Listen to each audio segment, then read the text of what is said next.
The first time I met her, the house felt different, like a room I'd known all my life, but had suddenly been painted in unfamiliar colors. I was 24, just out of college, and my father's new marriage meant I had to navigate this new presence in my home. My stepmother, a woman who seemed impossibly composed and quietly radiant.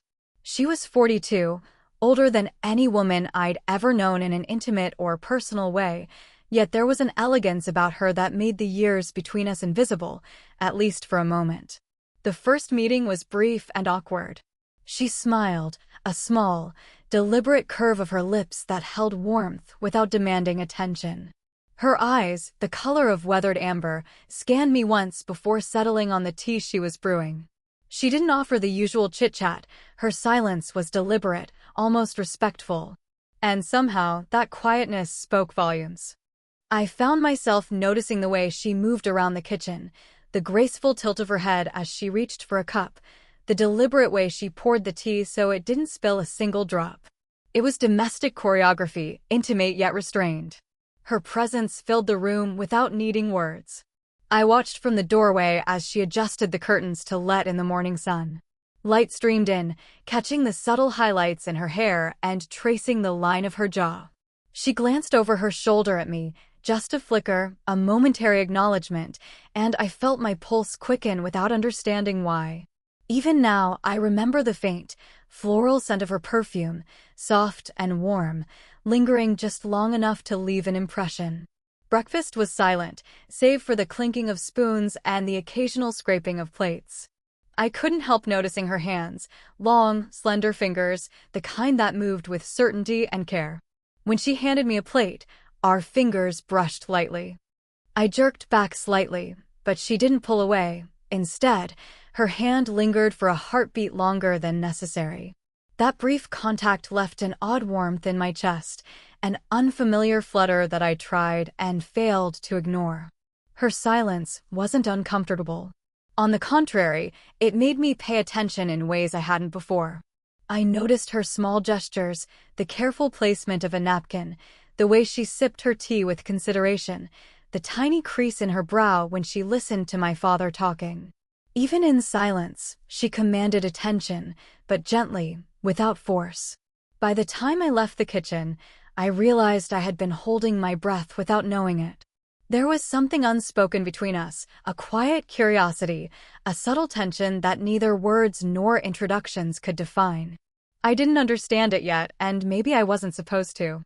But her presence, her quiet, confident, graceful presence, was already shaping the rhythm of my home, and somehow, the rhythm of my heart. The days that followed her arrival were quiet, almost painfully so, but I found myself paying attention in ways I hadn't before. At 24, I thought I knew what it meant to feel comfortable in my own home. But her presence made everything feel subtly different, as if the walls themselves were watching me, observing my every move.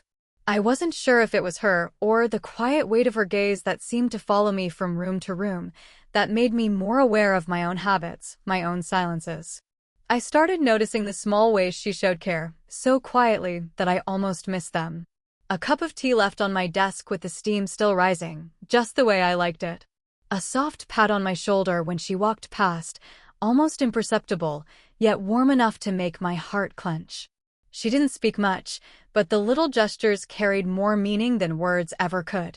And I, stubborn and shy, found myself watching, trying to decipher her intentions. Was it mere kindness or something more? The tension was subtle, like a string stretched so tight it vibrated with the faintest touch. I caught her looking at me when she thought I wasn't noticing, just a flash of amber eyes, curious and unreadable. I would quickly look away, my chest tight, feeling both guilty and mesmerized by her quiet attention. Sometimes, she'd laugh softly at something my father said, and the sound would drift across the room like warm sunlight. I found myself listening not just to the words, but to the rhythm, the texture, the feeling in her voice, as if it were a language meant only for me to understand. One evening, she guided me to the living room, adjusting a throw pillow and drawing the curtains against the fading light. I didn't speak, neither did she. But when she stood close enough that our shoulders brushed, the warmth of her presence struck me. It wasn't just the physical closeness, it was the comfort in her posture, the subtle reassurance that I was not alone. I felt the slow pull of something I couldn't yet name, and it terrified and exhilarated me at the same time. Even the mundane became charged with quiet intimacy. I noticed the way her fingers lingered on the doorframe as she passed, the faint tilt of her head as she observed me reading or studying. I was hyper-aware of the scent of her perfume in the air, floral and warm, like a memory I hadn't lived yet but wanted to. It left me thinking long after she had walked away, the silence she left behind somehow louder than any conversation. And so I began to observe her, not with the curiosity of a stranger, but with the tentative fascination of someone who was beginning to understand that this quiet woman had already started to occupy a space in my heart. Her presence was distant yet magnetic, gentle yet impossible to ignore. I didn't know what she wanted from me, or what I wanted from her. All I knew was that her silence was speaking louder than anyone had ever spoken to me before, and I couldn't turn away. By the third week of living under the same roof, the quiet fascination between us had begun to take shape in small, almost accidental moments. Our interactions were brief, polite, and deliberate, yet each one carried a subtle weight I couldn't ignore. It started in the kitchen, nothing extraordinary, just the act of preparing dinner together. I chopped vegetables while she arranged ingredients on the counter, our movements syncing almost instinctively. When our hands brushed while reaching for the same knife, I felt a spark I couldn't name, and we both hesitated, lingering in that moment longer than necessary. She didn't pull away, but her fingers hovered just above mine, a delicate acknowledgement of the tension between us. Her presence had a calming rhythm, like a melody I was only beginning to understand. I found myself drawn to the warmth in her gestures. When she showed me how to fold a fitted sheet neatly, I watched her hands move with quiet precision, and I caught the way her eyes softened as she glanced at me, almost approvingly. There was no overt flirtation, no pressure, but the unspoken connection was undeniable. Each smile, each fleeting touch, seemed to speak directly to the part of me that had been quietly yearning for understanding, for attention, for a bond that transcended words. One afternoon, we shared a moment on the couch while watching an old movie. The room was dim, sunlight filtering through the curtains, casting a soft glow on her profile. She leaned just slightly closer than necessary to reach for the remote, and her shoulder brushed mine. The warmth of her skin, the subtle weight of her body so near mine, sent a strange electricity through me. I tried to focus on the screen, on the plot of the film, but all I could feel was the proximity of her presence and the gentle rise and fall of her breathing. Even the quietest gestures became loaded with meaning. When she laughed softly at one of my clumsy attempts to mimic a scene, I noticed the way her eyes crinkled at the corners, the warmth in her smile that made my chest ache. I wanted to reach out, to hold that smile in my hands, to linger in that space where she seemed so effortlessly alive. But I held back, knowing that this was uncharted territory, delicate and fragile. There were moments when our hands almost touched again, while passing plates, adjusting a cushion, or reaching for a book, and the world seemed to pause, the silence stretching and intensifying the tension between us. I realized that I was no longer observing her from a distance. I was participating in her life, aware of every breath, every glance, every subtle movement. In these small, shared instances, a quiet intimacy began to bloom. It was unspoken, patient, and tender, a connection that grew not from words, but from presence. Each accidental touch, each lingering look, seemed to whisper of feelings neither of us were yet ready to name. And in that unspoken language, I began to understand something profound, that her silence was not emptiness, but an invitation, a slow, careful opening of the door to a bond that was quietly, irresistibly pulling us together. By the fourth week, our connection had begun to take on a deeper, almost unspoken rhythm. It was no longer just accidental touches or fleeting glances. It had grown into moments of understanding, where silence itself spoke louder than words ever could. We both sensed it, the unacknowledged tension, the gentle curiosity, and the quiet pull toward one another, all hovering in the spaces between sentences and gestures. One evening, I found her sitting by the window with a cup of tea, the fading light painting her face in warm amber hues. I had just returned from a long day at work, exhausted but restless, and she didn't ask how I was. She didn't need to. She simply offered me a quiet seat beside her, and in that simple act, the room seemed to hold its breath. We sat in companionable silence, the kind of silence that demands attention and understanding. Her presence was steady, calming, almost magnetic, and I found myself leaning closer, drawn by something I couldn't yet define. She noticed the weight in my shoulders, the tension in my posture, without a single word. Her hand brushed briefly against mine as she passed me the tea, lingering just a second longer than necessary. That fleeting touch carried reassurance, empathy, and something unspoken, almost daring. I wanted to pull my hand away, yet I didn't. There was comfort in her quiet observation, a safety I had not felt in a long time. Her eyes often held my attention more than her words. When she looked at me, it was as if she were reading the emotions I tried to hide, the frustration, the fatigue, the small, aching loneliness I hadn't admitted even to myself. And in her gaze, I sensed recognition, a silent acknowledgement of my inner world. I found myself studying the way her lips parted slightly when she focused, the subtle tilt of her head when she listened, the soft exhale that seemed to release the weight of her own unspoken thoughts. There were moments when our hands met again, while reaching for a blanket or adjusting the curtains or passing a book. Each contact was brief but electric, sending an undeniable warmth up my arm and through my chest. It wasn't sexual, but it was intimate in a way that words could never capture. Every gesture, every glance, every small, deliberate touch seemed to echo the growing understanding between us. By the end of that evening, I realized that we no longer needed words to communicate. Our silences were full of meaning, our shared glances carrying emotion that we could not yet name. I was beginning to understand her in ways that startled me, her quiet strength, her hidden vulnerability, her patience, and her attentiveness. And as much as I wanted to deny the stirring in my chest, I couldn't ignore it. Her silence was no longer just quiet. It was a language, one that I desperately wanted to understand and respond to. By the 5th week, the quiet understanding we had cultivated began to shift, subtly but unmistakably, into something more charged. Every gesture, every glance, carried a tension that neither of us could fully name.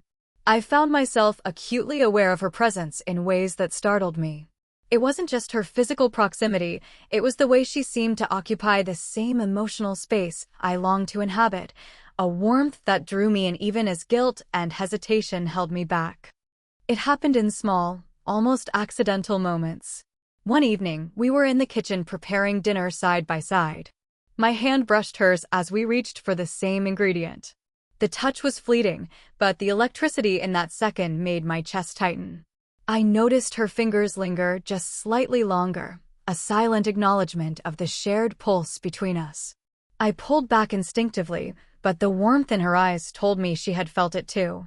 It was the first time I realized that our connection had moved beyond quiet fascination into something undeniably personal.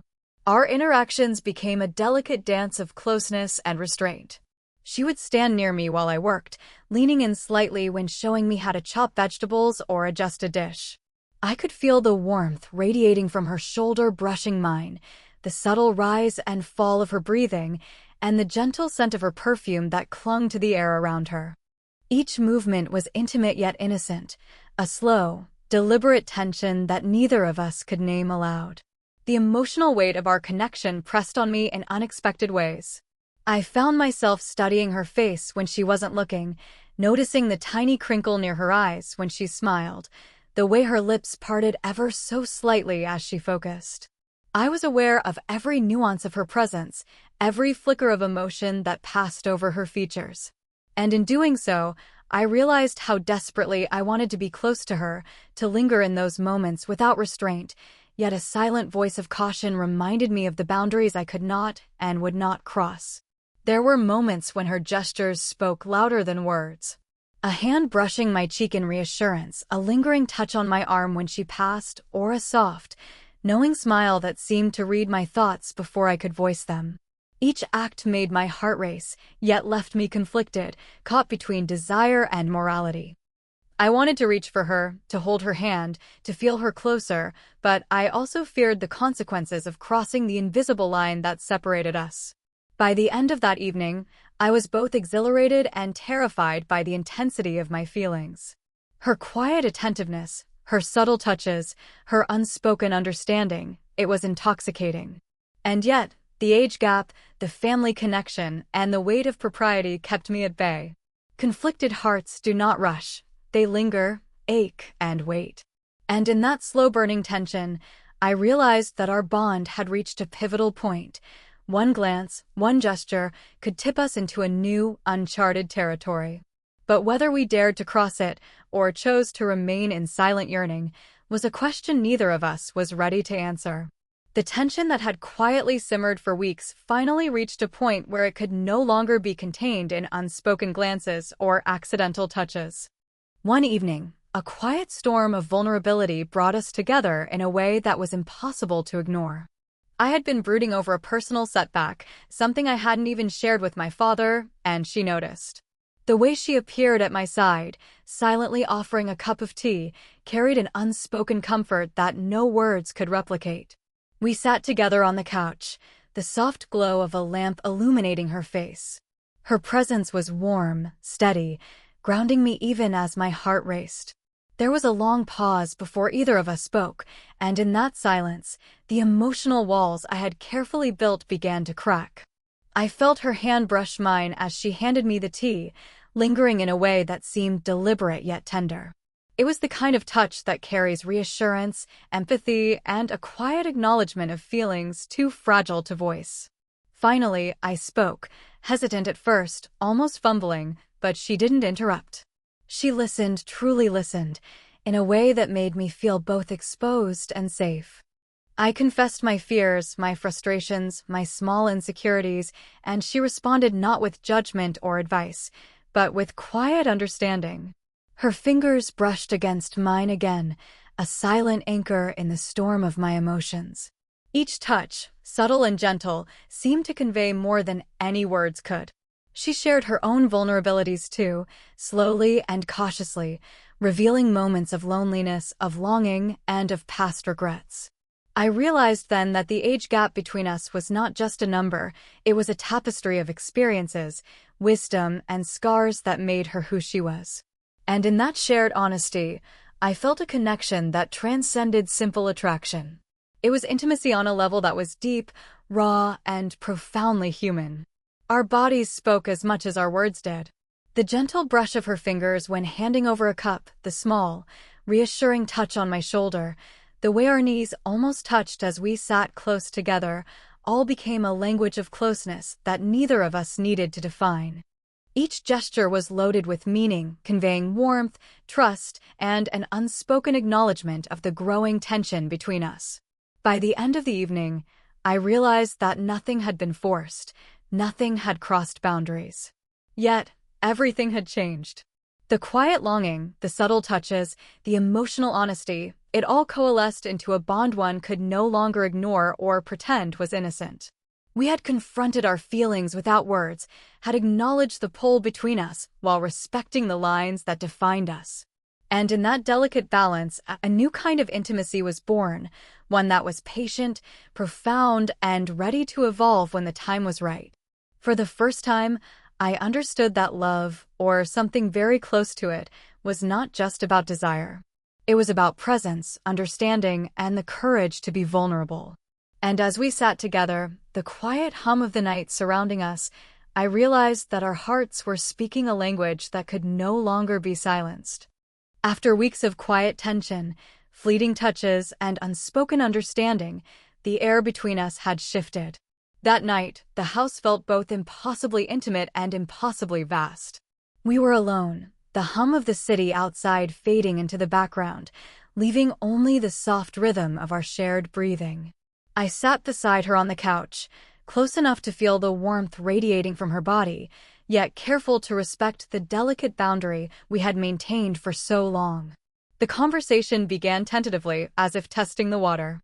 I spoke of my feelings, not the impulsive, reckless kind, but the honest, unguarded truth of my heart. She listened, her amber eyes steady and kind, her fingers brushing against mine in subtle encouragement. I could feel the tension ease slightly with each word, replaced by a sense of connection that was both comforting and exhilarating. She admitted, with quiet vulnerability, that she had felt the same pull, the same silent fascination that had built between us. There was no rush, no dramatics, just a steady acknowledgement that we had both been walking a careful line, aware of the risks yet unable to ignore the bond that had grown. Her hand lingered on mine, warm and reassuring, and for the first time, I didn't flinch. I realized that trust, patience, and emotional honesty could be just as powerful as passion in shaping a connection between two people. In that moment, we reached an unspoken understanding. Our relationship did not need to fit a mold or conform to expectations. It could exist quietly, beautifully, in the spaces between words and gestures, strengthened by respect and affection. We didn't need to label it, nor did we need to define its pace. It simply was a bond that had grown from shared silences, small touches, and deep emotional honesty. As the evening deepened, we allowed ourselves simple acts of closeness. A gentle hug that lingered, a hand resting briefly on the small of my back, our shoulders brushing as we settled into the quiet of the room. Each gesture was tender, meaningful, and wholly safe for the heart, carrying the intimacy that weeks of subtle tension had built.